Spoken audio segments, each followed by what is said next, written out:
안녕하십니까. 토요일 오후 인사드립니다. 제6장 재무제표 연달아서 공동주택 회계처리 기준 해설을 해드리고요. 그리고 시작하기 앞서 아시죠?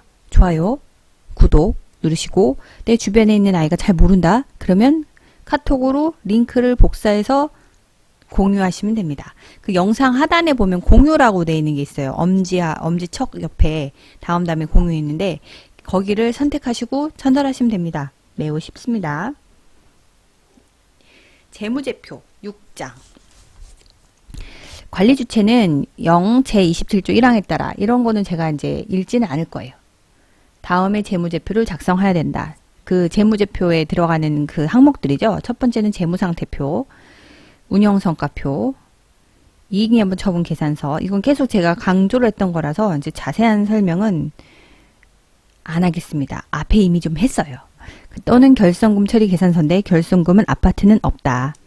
그리고 주석은 1년 기간 동안 1월부터 12월분까지 포함해서 1월경에 작성을 하죠.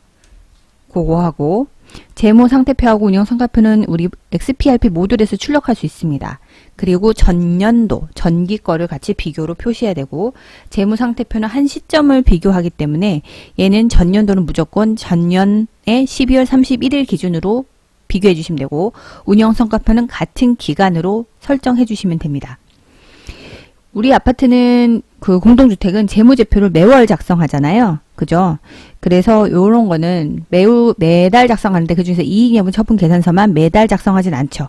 1년에 한 번 처분하는 거기 때문에 얘만 3번만 우리가 2월 입주자 대표 회의에서 따로 결제를 받고 그리고 12월 재무제표에 뒤에 철하시면 됩니다.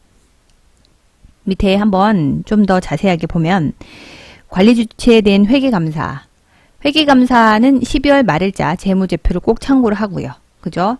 회계감사라는 공동주택 관리주체는 회계년도 종료 후 9개월 이내, 즉 9월까지, 익년 9월까지 밑에는 1번, 2번, 3번, 4번 우리가 언급했던 거에 대해서 회계감사를 받아야 합니다. 밑에 내용 계속 읽어보겠습니다. 회계감사를 받아야 되는 세대가 그럼 뭐냐? 그럼 제가 계속 얘기했어요. 저 나오죠, 답이. 300세대 이상인 공동주택 관리 주체는 대통령이 정하는 바에 따라서 회계감사를 받아야 돼요. 언제? 회계감사를 매년 1회 이상 받아야 됩니다. 2번 받아도 돼요. 근데 문제는 돈이니까 많이 못 받는다.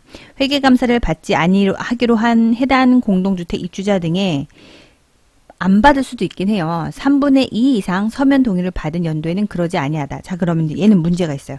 법상은 그럴 수도 있지만 만에 하나를 위해서 만든 거지 대다수를 위해서 만든 법령이 아닙니다. 이거는 시도하는 것 자체가 문제가 있는 게 뭐냐면 입주민들의 의심을 불러일으키겠죠. 돈보다는 뭔가 숨기려는 게 아닌가라는 의심을 불러일으키기 때문에 얘 굳이 하지 마시기 바랍니다. 법령에 되어 있다 하더라도. 사소한 의심은 점점 큰 확산으로 돌아오는 건 아시죠? 자, 두 번째 항목을 볼게요. 300세대 미만인 공동주택의 의무관리 대상 공동주택 관리 주체는, 즉 아파트 관리 사무소는 300세대 이상의 아파트 관리 사무소는 밑에 있는 항목 1번이나 2번에 따라서 회계감사를 받아야 되는데 첫 번째, 300세대가 아니면 미만이면 회계감사 안 받아도 되잖아요. 근데 입주자 중에 10명 중에 한 분, 10세대 중에 한 세대가 안 되겠다. 우리 제대로 하는 것 같지 않은데 이거 해달라 하고 서면동을 받아오면 해야 돼요.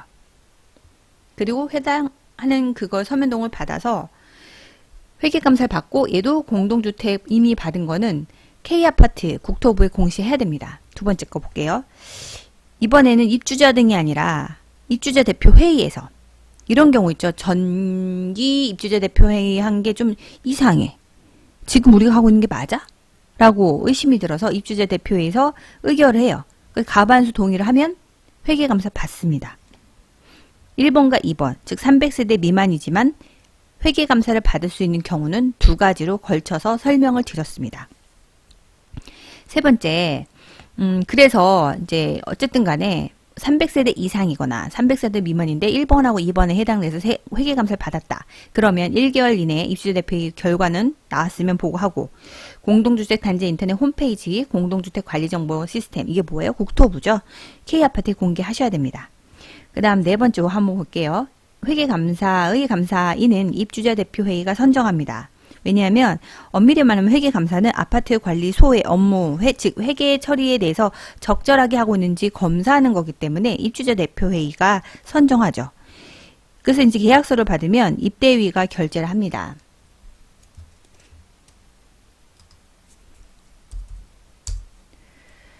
자, 그러면 이익여부 처분 계산서에 대해서, 잠깐만요. 아이고야, 페이지 넘겼네. 저 엉뚱한 페이지를 제가 쳤어요. 45로 가야 된대. 그러면 재무상태표 작성 기준 한번 볼게요. 이것도 제가 자꾸 이상하게 치네요. 잠깐 스톱. 마우스 45. 됐어요. 제1항 또는 제2항에 따라 회계감사를 받는 주체는 밑에 해당하는 행위를 하면 안 돼요. 첫 번째, 정당한 이유 없이 감사인의 자료 열람, 등사, 제출 요구하는 거, 조사를 거부, 방해하는 행위. 이거 업무방해죠. 그죠? 두 번째, 감사인에게 거짓 자료 제출한 등 부정한 방법을 회계감사를 방해하는 행위. 거짓 자료는 뭐예요? 사문서 위조죠. 요즘 많이 얘기하는 사문서 위조입니다. 거짓 자료. 특히 경리분들 중에서 진짜 몇몇 분 소수에 대한 그 가끔 가다가 얘기를, 이게 무슨 카더라 통신이긴 한데 진짜 그분한테 내용을 받은 건 아니고, 워낙 이것들은 그 언더그라운드에서 들리는 소문이니까 통장의 잔액증명서를 위조하는 경우가 있잖아요. 이거 사문서 위조입니다. 걸립니다. 철컹철컹. 그런 방법 하지 마세요. 이런 부정한 방법으로 회계감사를 방해하는 행위도 하면 안 된다라고 했기 때문에. 왜? 당연하죠. 회계는 투명하고 객관적이고 사실만 기록해야 됩니다. 두 번째 거 한번 볼게요. 이렇게 모든 일반인이 생각하는 상식적인 선에서 여러분들이 판단하시면 돼요. 두 번째 볼게요. 재무제표는 이해하기 쉽도록 간단하고 명료하게 표시해야지, 나만 이해하게 줄줄이 써놓으면 상대방이 이해를 해요? 회계감사에 또 물어줘. 이게 또 뭔 소리냐. 그래서 그 여기 뒤를 읽어보면 예시된 별지에 따라서 이제 하시라. 근데 이게 예시된 별지라는 말이니까 말 그대로 예시는 예시예요. 똑같을 필요가 없습니다. 가끔가다 예시를 보고 똑같이 만들려고 고생하시는 분이 있어요. 굳이 그럴 필요가 없다. 이거는 보여드리려고, 어떻게 하는지 그 내용을 대충 보여드리려고 하는 거기 때문에 예시적 양식이다 라는 걸 참고하세요. 그래서 계정 과목 및 재무제표의 형태를 관리사무소에 따라 특성에 맞게 수정하여 작성할 수 있습니다. 재무상태표의 각 항목은 총액에 따라 적는 것이 원칙. 이게 그 총액주의라는 방법이거든요.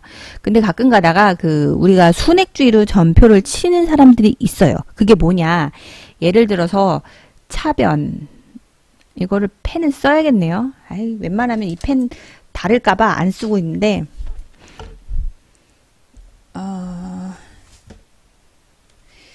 쓰긴 써야겠네요.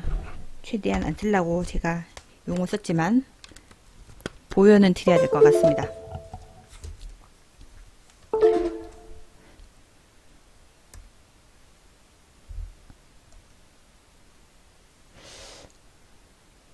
이게 그 총액주의하고 순액주의 때문에 그런데요. 일단은 비교를 해보면 여기로 갈게요. 총액은 말 그대로 총액을 모두 발생시키는 게 총액이에요. 예를 들어서 소모품비가 있어요. 5만원 샀죠. 그러니까 현금 5만원이 나갔습니다.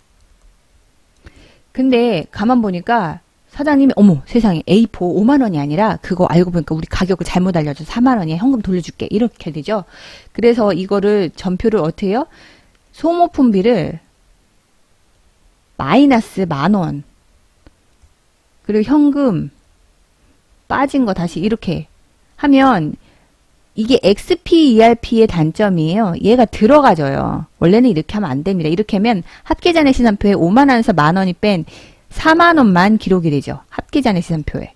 그 5만 원이 발생해서 만 원이 들어왔다는 기록을 전표를 들어가서 보면 알 수 있겠지만 합잔을 가지고는 판단하기가 어렵습니다. 그래서 이거는 총액주의 위반이 돼요. 얘는 지금 뭘로 했어요? 순액주의로 한 거예요. 발생한 거에서 취소한 거 뺀 요 순액만 합계잔에 쓰는 기록이 되죠. 원래 이렇게 되면 안 되고요. 총액주의로 보면 총액주의로 보면 소모품비 처음에 5만 원이 발생했고 현금 5만 원이 나갔지만 알고 보니 A4가 5만 원이 아니라 4만 원이었다. 그러면 이 중에 발생을 취소해야죠. 영수증 그대로 다 취소하고 재발행 받았으면 역분개 하시면 돼요. 소모품비 5만 원, 현금 5만 원. 그럼 얘는 없어지고요. 다시 소모품비 4만 원, 현금 4만 원. 이렇게 하시면 됩니다. 잘못된 거래에 대해서는 역분개, 이게 바로 뭐예요? 차변 대변 바꿔서 쓰는 게 역분개입니다. 역분개를 하시고 얘를 취소하세요. 거래를. 그리고 다시 발생하는 거죠. 그러면 합계잔액산표에 합잔이라고 그러면 여기 소모품 비용, 그러니까 비용이 차변이죠. 5만 원이 있었고 그죠? 그 다음에 여기 현금 5만 원이 빠졌었단 말이죠. 근데 이게 역분개가 되면 이쪽에 다시 5만 원이 들어오고 얘는 5만 원이 빠집니다. 역분개니까요. 그리고 다시 소모품비로 4만 원이 들어가겠죠. 기록이. 그럼 이게 합잔에서는 얘가 빌 발생된 게 총 9만 원으로 표시는 될 거예요. 근데 취소가 5만 원 있었어요. 그죠? 그러면 실제로 얼마예요? 소모품비는 4만 원이 발생된 거죠. 여기에서 얘를 뺀 나머지 잔액이 여기 4만 원 이렇게 표시될 겁니다. 이런 식으로. 이게 바로 합잔의 총액주의에 따라 적는 것을 원칙으로 한다는 그 뜻입니다.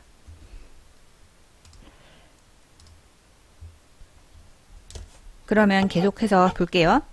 재무제표의 기간별 비교 가능성을 높이기 위해 정기 재무제표의 계량 정보를 단기와 비교하는 형식으로 표기를 해야 된다. 그래서 재무상태표는 이거 한번 적어 드릴게요.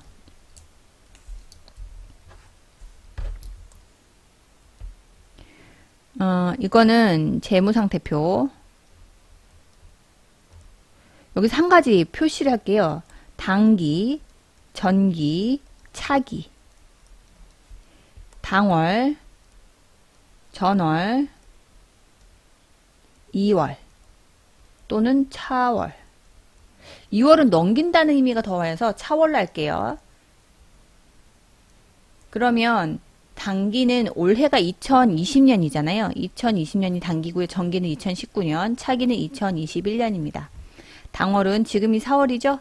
전월은 3월이고요. 차월은 5월이 되겠습니다. 2월은 넘긴다는 의미예요. 그죠?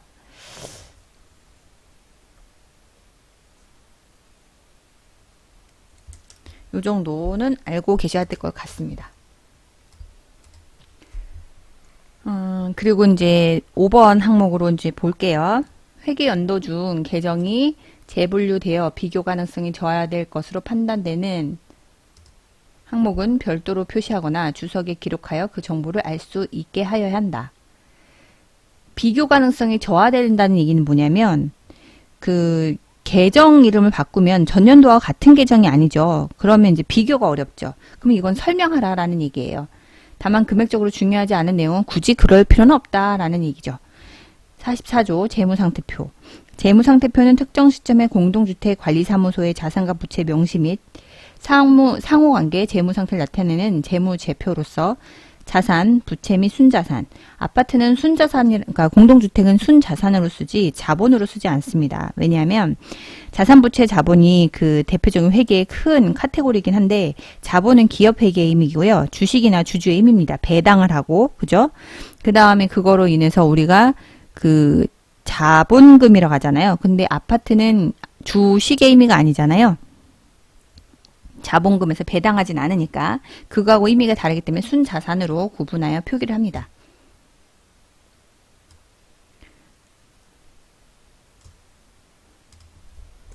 (47페이지) 자, 이제 그 다음 24조 관리비 예치금.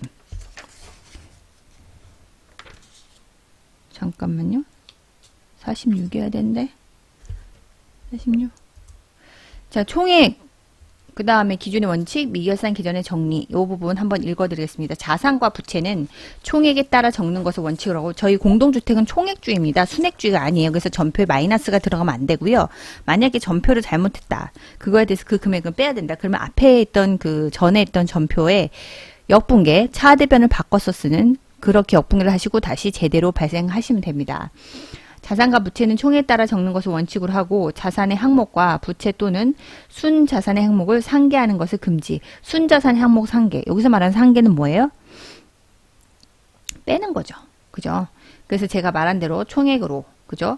모든 내용을 총액으로 쓰고 총액으로 빼고, 뺀다는 얘기는 마이너스가 아니라 역분계를 해서 그 기록에 대해서 남겨놓는다는 거죠.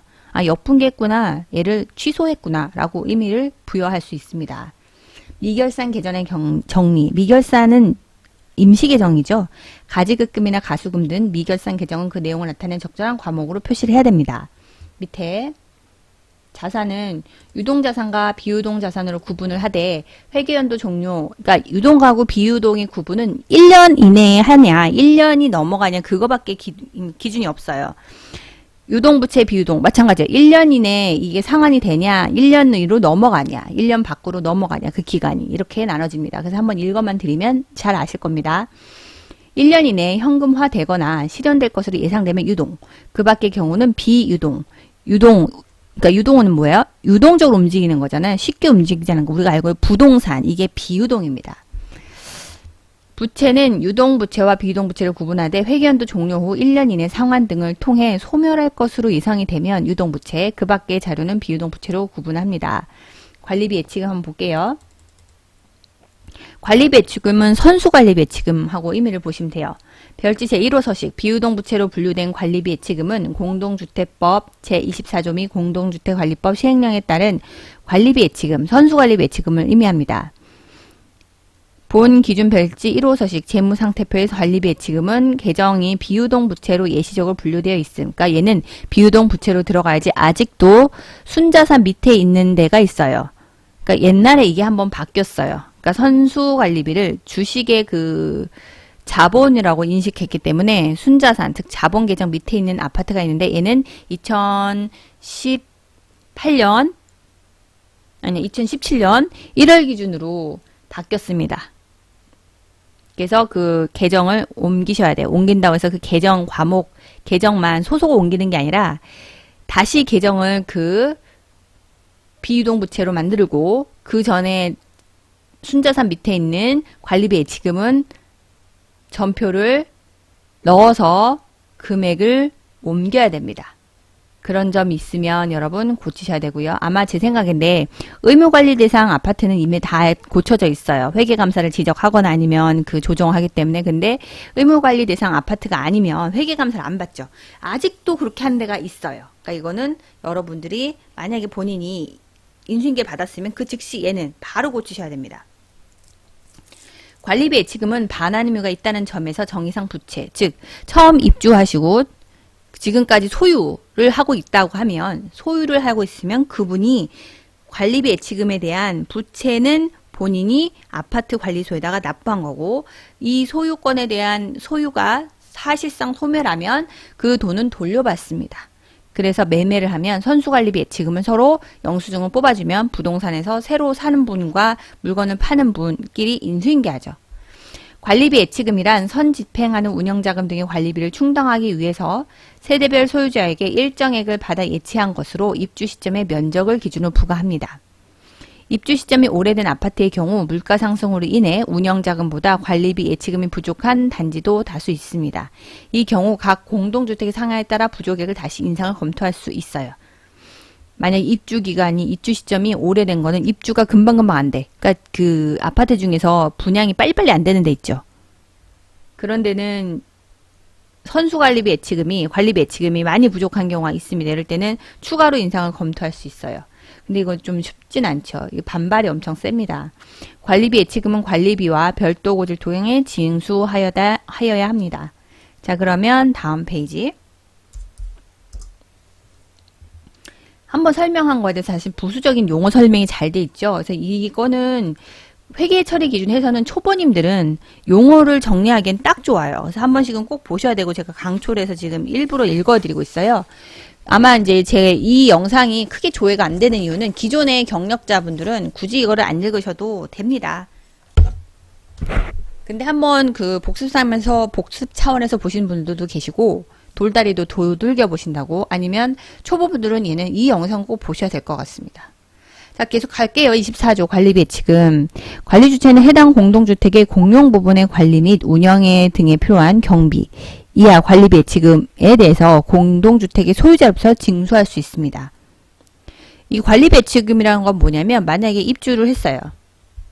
잠깐 펜을 들고 설명하죠. 이렇게 할게요. 1월 1일 날 입주를 합니다. 근데 아파트 입주민이 혼자 입주를 하는데 관리소도 없고 아파트 불도 안 켜있고 승강기도 운행 안 해요. 그럼 황당하죠. 그래서 이 입주하기 전, 그 전이 뭐냐면 사전 이거 적어도 한 6개월 전에 있겠죠. 이 관리소 직원들이 일을 하기 시작하는 건 몇 개월까? 3개월이나 아파트마다 좀 다른데요. 2개월 전에 선투입되는 경우가 통사 많으니까 2개월 전 선투입을 합니다. 그러면 이분들이 일을 하죠. 승강기도 시설도 다 확인하기 시작하고 그러면 이제 이분들이 일하면 이분들의 인건비 있죠. 그리고 그동안 아파트가 공용으로 쓰는 거 수도나 뭐 이런 거 있잖아요.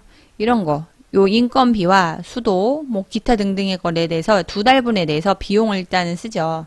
근데 입주를 하면 입주한 시점부터 관리비를 납부한 그 한 달 후기 때문에 2개월 또는 선투입이 한 달 전 선투입 될 수가 있어요. 2달이나 한 달. 이거는 뭐 그때그때 상황이 좀 다를 수 있으니까. 그러면 이 금액에 대해서 이 인건비의 이 돈은 누가 냈냐?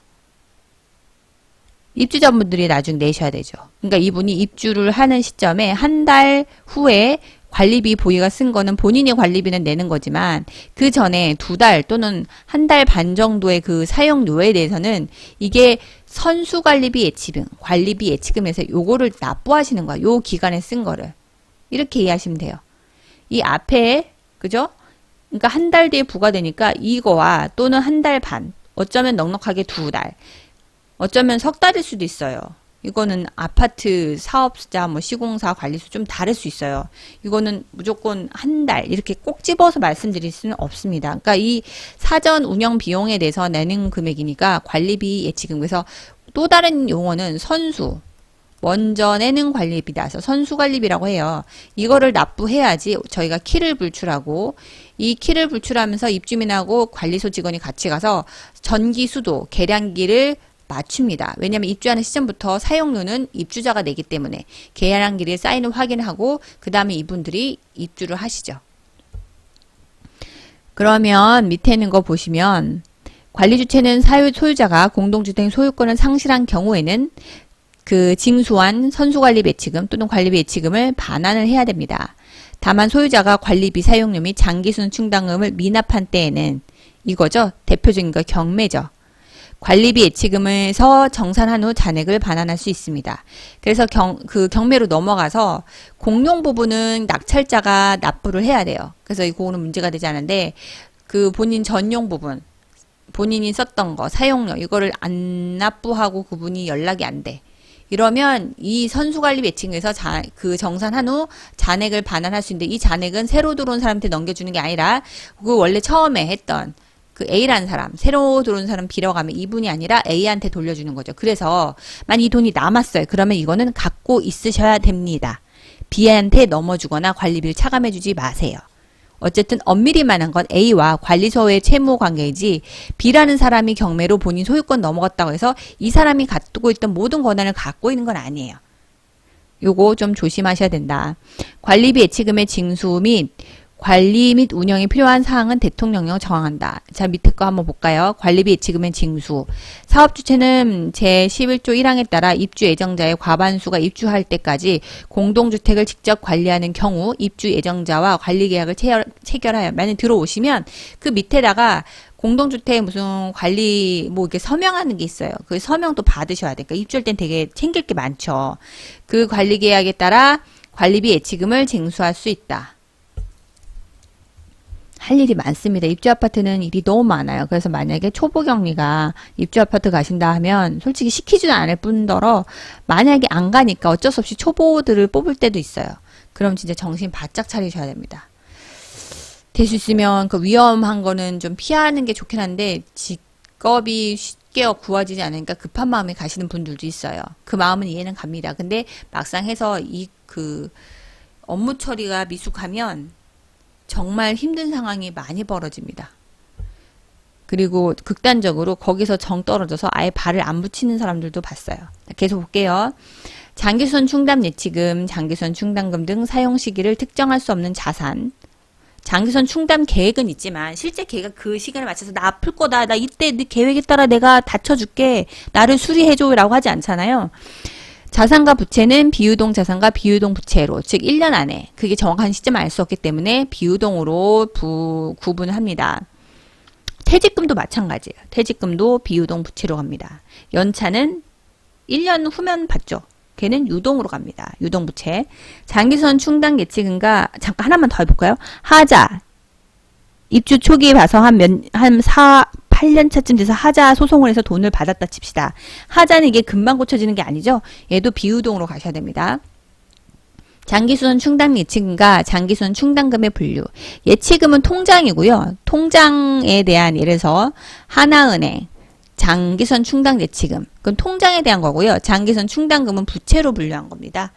일반적으로 자산과 부채는 유동성 기준에 따라 1년을 기준으로 유동자산, 그 다음에 비유동으로 분류하지만 장기순 충당 예치금과 장기순 충당금 항상 비유동 자산, 부채로 비유동 부채로 분류하도록 합니다. 왜냐하면 그 정해져 있어요. 장기순 충당금 별도의 통장으로 예치하라고 해서 이렇게 따로 나눠지고 있습니다. 만기가 1년 이내 도래하면 유동자산, 그죠? 유동부채. 그리고 1년이 넘어가면 비유동자산, 비유동부채로 이렇게 정리하기로 합니다. 순자산은 재적립금과 미처분 이익금으로 구분하는데요. 순자산 용어를 잠깐 밑에 설명을 해보면 일반적으로 기업회계에서는 자본이라고 부르는 개념인데 우리는 자본의 개념이 아닙니다. 주식이 아니죠. 그리고 그것도 수익이 나서 우리가 그거에 대해서 주식을 에 따른 그 수익을 배당하지 않잖아요. 그러니까 아파트는 그런 의미가 아니어서 그래서 자산에서 부채 뺀 게 순수한 남아있는 자산이 그냥 순자산으로 표기를 하기로 한 겁니다.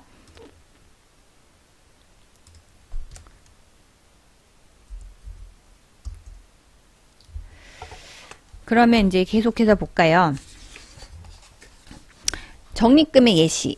적립금, 그러니까 그 처분하고 우리가 잉여금 처분하고 적립하는 거, 예비비 적립금이나 공동체 활성화 단체 지원 적립금이 있는데 여기서는 이제 이 용어를 좀 바꿔 써야 될 때가 됐어요. 왜냐면 예비비는 실제적으로 될 수 있으면 없어지는 추세고요. 얘 대신 뭐가 추세가 있냐면 관리비, 차감, 적립금이 대상입니다. 이렇게 운영성과표, 그러니까 특히 경기도는 예비비 적립금을 적립하지 못하게 되어 있어서 그렇고요. 그 외 지역은 서울은 있긴 한데 그 서울도 조만간 아마 그 경기도하고 인천 따라서 갈 것 같아요. 지방은 제가 안 많은 내용을 모르기 때문에 지방은 제가 거기까지는 잘 모르겠습니다. 지방은 아직도 있는 것 같습니다. 제 45조 운영성과표 한번 볼까요?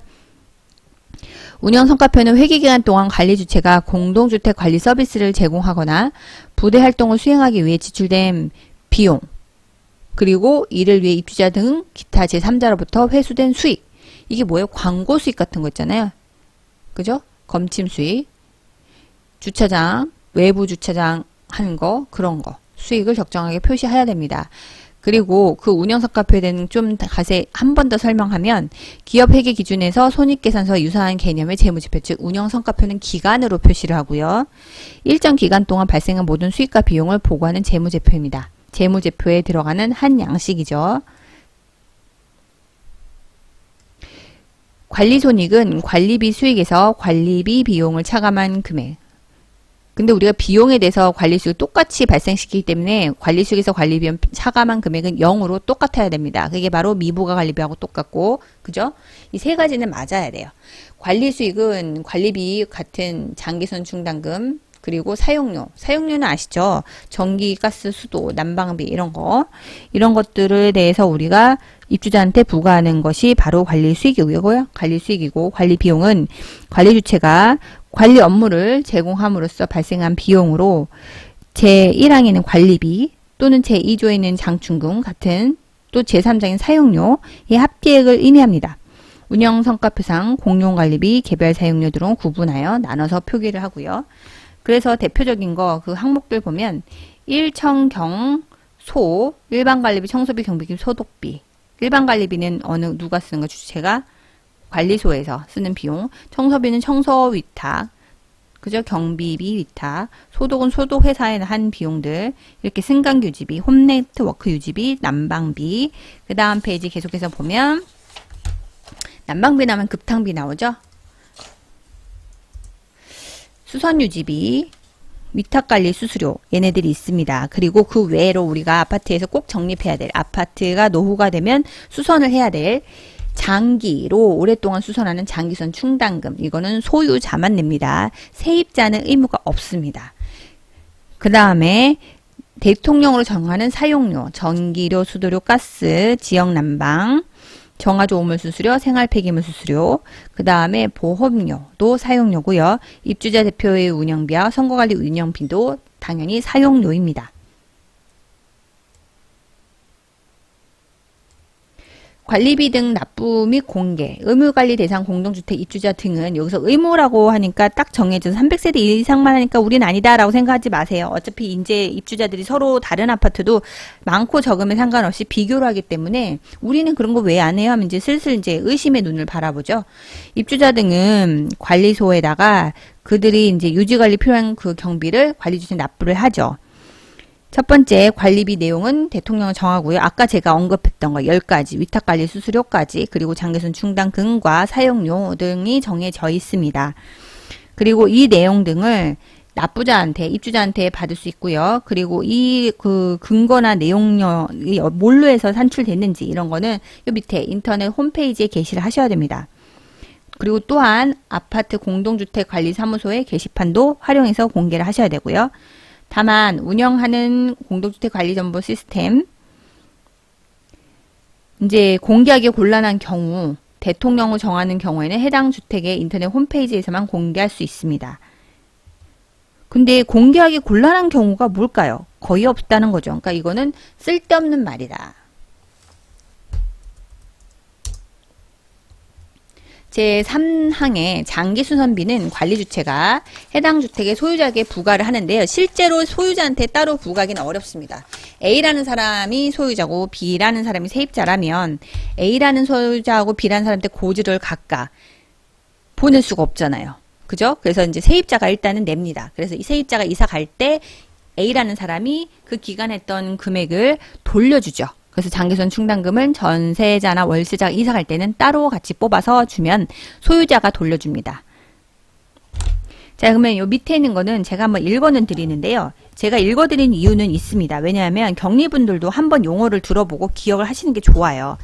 가끔 초보 소장님들이거나 아니면 잘 모르시거나 얼마 안 돼서 잘 모르시거나 아니면 깜빡하셨거나 이런 분들, 그러니까 이런 분들한테는 이런 거는 장충으로 주로 많이 계획을 써서 비용을 사용하는데 이거 혹시 왜냐면 장충은 과태료가 입주자 대표 1,000만원, 관리소장 1,000만원 과태료예요. 그래서 한 번쯤은 얘기해 주시는 게 좋아요. 그러니까 소장님께 물어보세요.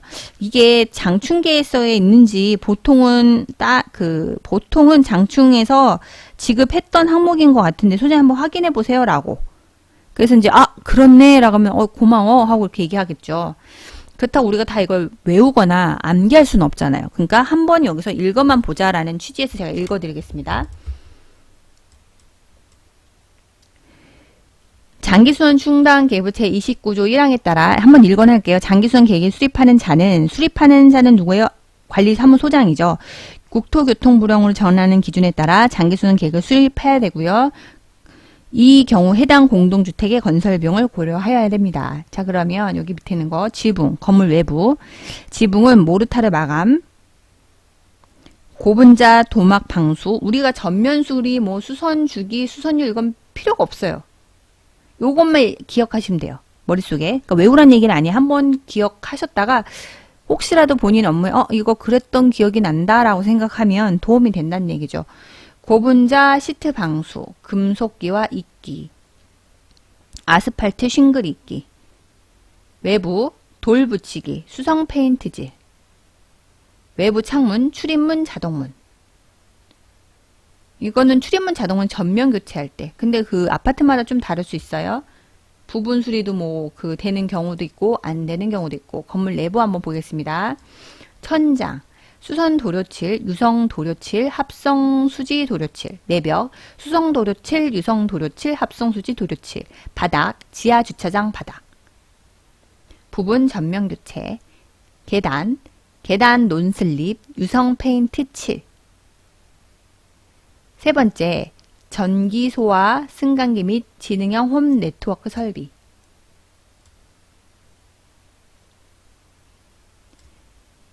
예비전원, 발전기, 배전반, 자가발전 설비 중에 발전반, 배전반, 변전설비, 변압기, 수전반, 배전반, 자동화재 감지 설비, 감지반, 수시반, 소화설비, 소화퍼프, 스프링클러 헤드, 소화수관, 승강기 및 인양기, 기계장치, 와이어로프, 쉬브도르래, 제어판, 조속기, 도어 개폐장치, 필요설비 등 5개 전등, 필요설비, 보안 등, 통신 및 방송 설비, 앰프 및 스피커, 방송 수신 공동 설비,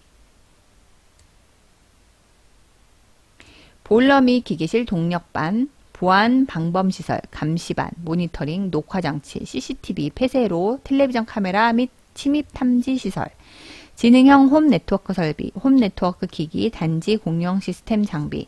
이번 네 번째, 급수, 가스 배수 및 환승 설비. 보면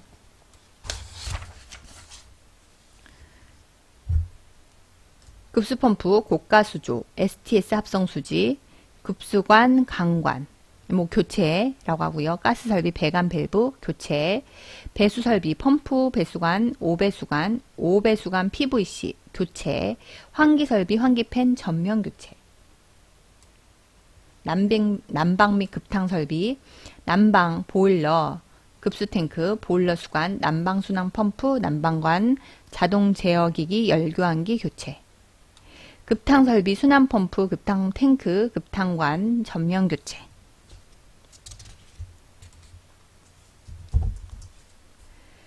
옥외 부대시설 및 옥외 분리시설, 아스팔트 포장, 울타리, 어린이 놀이시설, 보도블럭, 정화조, 배수로 및 맨홀, 현관 입구 지하 주차장, 진입로 지붕, 자전거 보관소, 주차 차단기, 조경시설문, 안내 표지판. 자, 여기서는 부분 수리와 전면 교체가 있으니까 이거는 각각 아파트 사정에 따라 보시면 되고요. 월갈 세대별 장기수 성분 산정 방법. 이거는 장기수선 충당 계획서를 쓰면 요거는 각각 계산을 하는 거는 격리가진 않습니다. 장기수선 계획 그러니까 수립해주는 업체에서 하죠. 그러니까 굳이 알 필요는 없어요. 그리고 만약에 정한다고 하면 소장님이 하신 거지. 이건 격리가 하는 일이 아닙니다.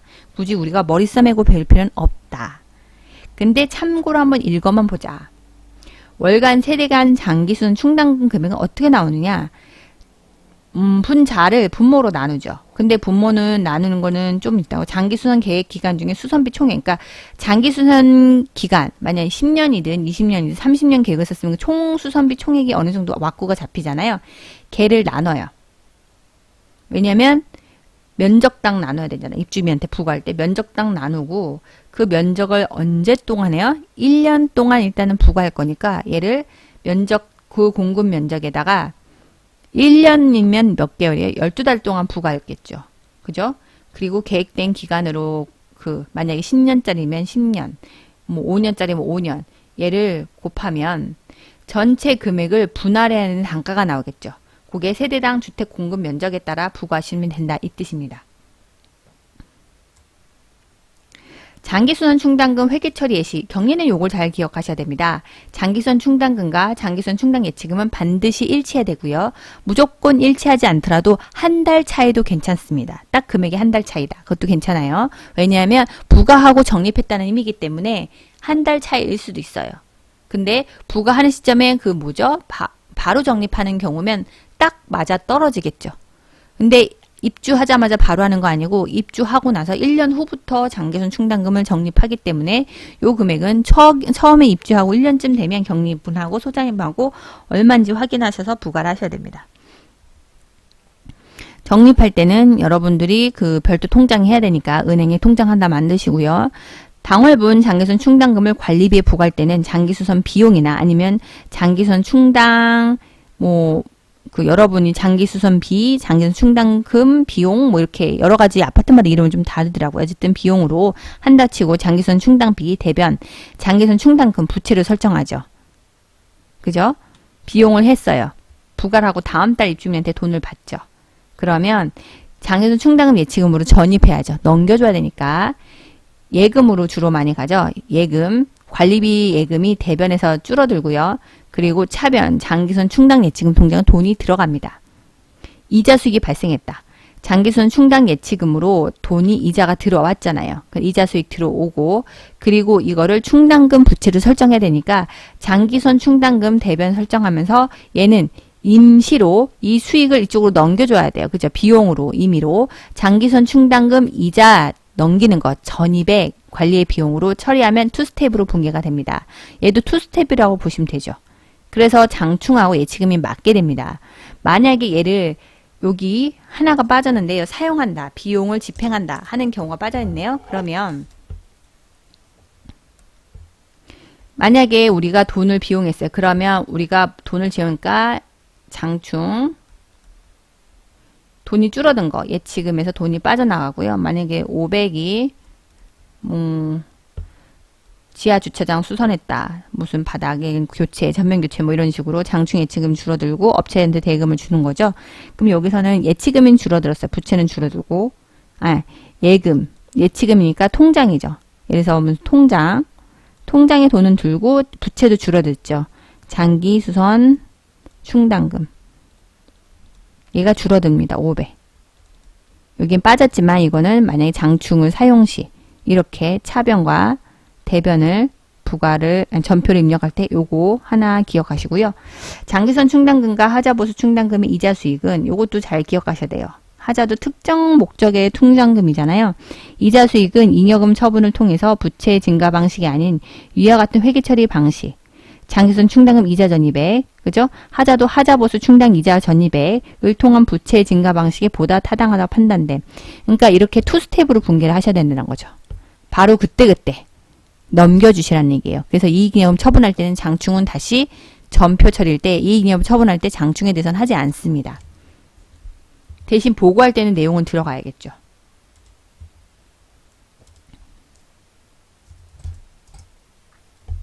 관리의 손익 한번 볼게요. 단기 순이익은 관리 손익에 관리의 수익을 계산하고 관리의 비용을 차감한다. 그죠? 이건 당연하죠. 관리의 수익은 관리 수익 외에 관리 주체에 유입되는 수익. 제가 말한 거 광고 수익이라든가, 그죠? 그 다음에 무슨 중개기 수익, 복리시설 운영, 자치활동 등을 통해서 발생하는 수익과 경상적이고 반복적으로 발생하는 재활용 수익 같은 거, 검침 수익, 이자 수익 등을 말하며 입주자가 적립에 기여한 이 기여 수익, 재활용 수익, 그죠? 그 다음에 광고 수익. 이런 거는 입주자와 사용자가 함께 기여한 수익이고요. 그 다음에 중개기 수익, 임대료 수익, 이거는 입주자가 적립에 기여한 수익, 어린이 놀이 그런 거, 어린이 놀이방, 임대료 이런 거 있죠. 그런 거는 입주자가 적립에 기여한 수익이고 장충도 마찬가지고 입주자와 사용자가 함께 적립한 기여 수익은 뭐 재활용이라든가 재활용 수익이라든가 광고 수익 이런 거 이렇게 나눠서 해야 됩니다. 왜냐하면 그 소유에 대한 소유권에 대한 그걸 구분을 정확히 나눠주기 때문에 분쟁의 소지가 있는 거는 구분하셔야 됩니다. 입주자 기여수익 및 공동기여수익의 구분하여 표시한다 설명. 기준에서는 구분하여 표시한다는 원칙적 내용을 제시하며 나눠줘야 돼요. 왜냐하면 소유권에 대한 걸 정확히 표시해줘야 되니까. 입주자 기여수익과 공동기여수익에 해당하는 항목에 대해 일률적으로 열거는 하지 않습니다. 이거는 본인들이 판단하시라. 실무상 입주자 기여 및 공동기여수익의 구분은 개별 단지 상황에 따라 조금씩 차이가 존재하기에 이를 고려해서 일률적으로 제시 안 한다. 그러니까 니네가 판단해라. 밑에 거 한번 볼게요. 개별 단지에서 발생한 모든 관리의 수익 항목을 파악하시고 파악한 관리인 수익을 각 공동주택 단지 특성에 맞춰서 입주자냐 아니면 공동기업이냐 관리규약으로 정하세요. 아파트 관리규약 정하시고 정해진 관리규약에 따라 운영성과표와 관리의 손익을 입주자와 공동기여로 구분해서 표시하셔야 됩니다. 그래서 학기 전에 스냅을 보시면 입주자 기여수익, 공동기여수익으로 관리 외 수익이 구분되어 있으면 됩니다. 안 되어 있으면 하셔야 되고요. 관리의 비용은 입주자 등에게 부과하지 않는 비용으로 복리시설 운영, 자치활동 등을 통하여 발생하는 비용을 말합니다. 한번 보면 설명 더 구분해서 설명하면 입주자 기여수익과 공동기여수익은 각 공동주택 단지 특성 반영해서 가장 적합한 방식으로 니네가 표시해라. 그래서 관리규약에 표시를 해야 된다. 라고 되어 있는 겁니다. 자, 그 다음에 이익잉여분 처분계산서에 대해 한번 볼게요. 이익잉여분 처분계산서는 이익잉여금의 처리사항을 다음 각과 같이 구분하여 표시하는데요. 1, 2, 3, 4에 나눠서 처분계산서 양식에 표기가 되어 있어요. 자, 이 용어에 대해서 한번 설명을 밑에 딱 들어가 있죠. 잘 되어 있습니다. 이익잉여분 처분계산서 설명. 이익잉여분 또는 결손분, 여기서 아파트는 결손금이 없습니다. 얘는 머리에 그냥 삭제하시고요. 이익잉여금 처분사항을 명확히 보고하기 위해서 이익잉여금 처분계산서를 쓰는 거고 이익잉여금은 처분은 단지 특성을 반영하여 아파트마다 관리계획을 통해 개별적으로 비율은 개별적으로 정해져 있습니다. 그러니까 그에 따라서 처분하시면 되고요. 용어를 한번 보면 미처분 이익잉여금 아직 처분하기 전이죠. 이익잉여금 이거는 기말 현재 적립금 기말 현재란 건 뭐예요? 12월 31일 적립금 당기순이익이에요. 적립되지 않고 있는 이익잉여금. 당기순이익, 관리 외 수익에서 관리의 비용 뺀 당기순이익입니다. 이게 미처분 이익잉여금이고요. 이익잉여금 200. 당기 중에 적립 목적이 달성된 적립금. 미처분 이익잉여금으로 대정 대체하는 것을 이미 남아있는 것. 예를 들면 경기도는 예비비 적립금이 없어야 됩니다. 없도록 그렇게 계속 규약을 바꿔서 지금까지 나와 있거든요. 그래서 만약에 우리가 예비비 적립금이 남아 있다. 그러면 이익잉여금을 이입하는 거죠. 예비비 적립금을 이입해서 이번엔 이익잉여금을 처분하는 거죠. 대표적으로 관리비 차감 적립금으로 넘긴다. 이런 거. 그 다음 거 볼게요. 이익잉여금은 처분액. 이게 처분액이죠. 미처분 이익잉여금, 그 전년도에 있는 당기순이익을 단지 관리규약에 따라 각종 적립금 뭐 있었어요? 경기도 뺀 나머지 서울이나 예비비 있고 관리비 차감 적립금 해두는과 자치단체 지원 적립금 뭐 이런 식으로 분할해서 적립을 합니다. 이거는 아무 이유 없이 아니다. 아파트 관리 규약에 따라 그 규정에 따라 적립하셔야 됩니다. 차기 2월 이익잉여금 아파트는 공동주택은 차기 2월로 이익잉여금을 넘기지 않습니다. 그러니까 머릿속에 크게 기억 안 하셔도 되는데 이게 뭐냐면 미처분 이익잉여금과 이익잉여금 이익액 합계해서 일부 처분액을 그냥 차감하고 이익잉여금 처분액을 차감하고 남은 잔액이 아직 처분하지 않은 거잖아요. 그래서 이거 어떻게 넘긴다. 차기 2월 이익잉여금이다. 이렇게 설명해 드리면 될 것 같습니다. 결산 부분 영상 한번 보시면 되고요. 어려우시다면 주석. 다음 각호의 사항을 주석으로 기재한다. 아파트 소재, 사용 검사일, 관리 면적, 난방, 관리 방식, 관리 대상, 그리고 관리비용 배부 기준, 재무제표 작성 시 적용한 회계 처리 기준, 관리 외 손익 인식 기준, 주요 보험 가입 명세, 주요 계약 체결 명세, 소송도 있으면 소송도 쓰셔야 되고요. 이게 주석에 들어가 있어야 됩니다. 그리고 그 다음 페이지 마지막 장입니다. 거의 다 끝났어요. 오늘 강의. 주요 계정 부속 명세는 예금, 잔액증명서 꼭 있어야 되고요. 유형자산, 미지급금, 미지급용, 예수금, 관리비, 예치금, 그 밖에 주요 계정들. 그 하자가 있으면 하자 충당금 뭐 이런 거 다 부속 명세서에 들어가야 되고요. 주요 충당금인 주요 적립금 등 사용 명세. 일반 관리비 명세서. 이거는 그러니까 회계감사 오시면 일반 관리 명세서, 부가 명세서 있잖아요. 1년치를 그냥 다 드리거든요. 그래서 이제 보시기도 하고 3개월 이상 연체된 미납관리비의 연체 월별 금액, 입주자 등의 세대별 사용 명세 및 연체자의 동호수 등 기본권 침해가 우려있는 내용은 제외하고, 그죠? 이건 빼고 3개월 이상 연체된 미납관리 연체 월별 금액. 그리고 이거에 대해서 이제 우리가 독촉했던 그 도초장도 내용 증명이라든가 이런 거를 회계감사한테 보여주셔야 돼요. 우리는 이거 우리의 권리를 찾기 위해서 많이 노력한다. 그런 것도 보여주셔야 되고요. 계류 중인 중요한 소송사건. 일반관리비 세부 명세서를 운영성과표에 일반관리비의 하위 기정으로 표시한 경우, 이제 우리 일반관리비 밑에는 뭐뭐 있어요? 급여, 뭐 사무용품비, 그 다음에 잡비, 소모품비, 그 교육비, 피복비, 뭐 이런 거 다 들어가 있잖아요. 이거를 일반관리 밑에 다 세부로 그러니까 나눠서 기입을 또 그 밑에 폴더로 하위 기정으로 표시하잖아요. 이거는 굳이 주석으로 기록 안 해도 되는 거죠. 근데 만약 이렇게 안 하고 일반관리비 통으로 부가내역서에 표시한다. 세부 명세서를 그러면 부속 명세서에 일일이 그 주석에 일일이 다 그거를 기록해줘야 돼요. 역으로 본다면. 이해 가시죠? 그렇게 되시, 근데 대부분 이거는 뭐 주석으로 기록하지 않게 하위 규정을 다 표시하고 있으니까 이거는 그냥 참고로만 알려드리겠습니다. 다음 시간에는 7장 예산에 대해서 할 거고요. 이거는 내용이 많아서 50분이 할애가 됐네요. 긴 시간 봐주셔서 감사하고요. 오늘도 수고하셨습니다. 다음에 봬요.